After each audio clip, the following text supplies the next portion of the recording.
It's a wonderful story. What are you going to do with your story now? I don't know. What do you think I ought to do with it? I think you ought to try to submit it to a magazine.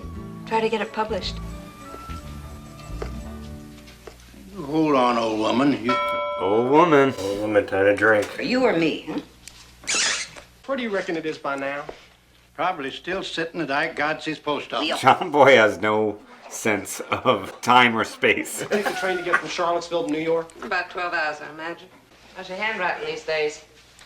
Oh, real clear. Old woman, I say that is enough. Old woman.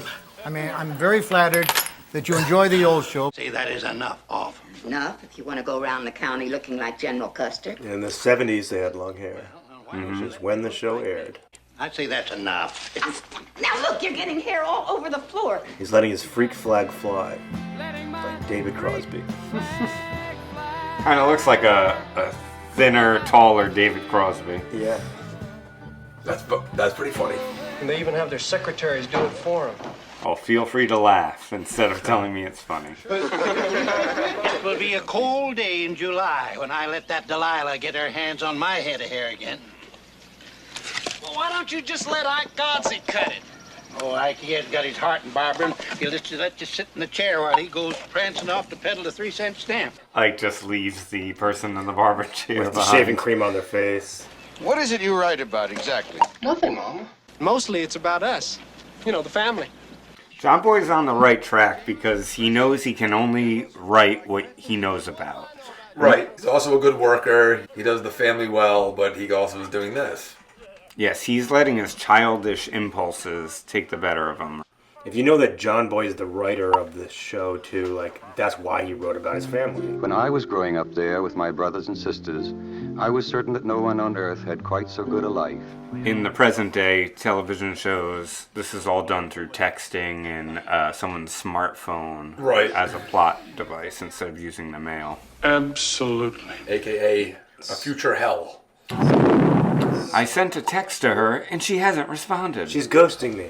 The President of the United States trusts me with the mail, but not your grandson. Hey, Olivia, you gonna darn that sock all night?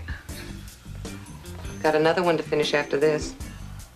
You know I can't get to sleep till you come to bed. You wild man. The cat purrs. Let's have number 8. Let's have number 8. John Walton, you crazy devil. John Walton, you horny man. John Boy! Hurry up! Come Look on! at this. Again. Shula's hammering up the road. I'll tell you, Ike, I'm gonna open it up at home, okay? Thanks. Thank you! Poor Ike. I gets nothing. Yep, he's left out and alone in his store. They sent it back. Why'd they send it back? Dear Mr. Walton, we are sorry, but we cannot consider handwritten manuscripts. They didn't even read it. The nerve of those people. It's not fair. This here's Amy. She died of scarlet fever when she was... What is scarlet fever anyway? A bad fever that can affect your lungs. Red? Make it red? Yeah, I think that's where it came from, yeah, like the rosacea type thing that comes from it. Good Lord. So I went to Rutgers for a year, and they were the Scarlet Knights, and the slogan was, "Are you getting scarlet fever?" Oh, yeah. That's Judge Baldwin. You know, I wouldn't be surprised if Baldwin's sisters still didn't have that machine. They never threw anything away that belonged to their daddy. That's one of those illnesses that got eradicated, pretty much, right? Yep.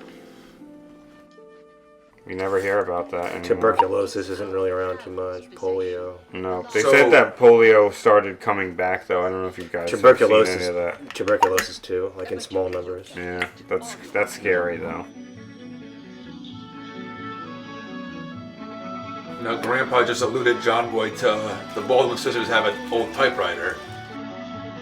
And now John Boy's over here inspecting it.